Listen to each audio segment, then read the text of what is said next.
Hey guys, it's Grisha Stewart. Thanks for joining me for another episode of I've Changed My Mind on the Grisha Stewart YouTube channel. So I've changed my mind about spay and neuter. So the party line has always been, not always, but has been for the last several decades in the United States especially, to spay and neuter your dogs. And kind of there's hasn't been an early limit on it, just sort of spay and neuter as much as possible.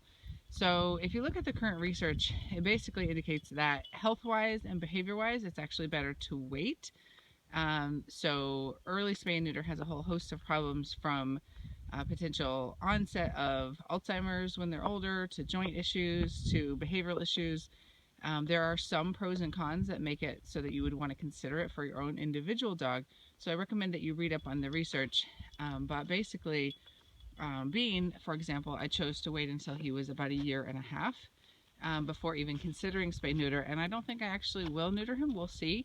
But the main thing is that we do want population control, so we want to make sure that we're not having unwanted puppies. But if you're, keeping tabs on your dog and you're not letting them go off and mate with females, or a female go off and mate with males, and you're willing to put up with the diapers and all that stuff that comes with having a female in season, you can keep your dog intact.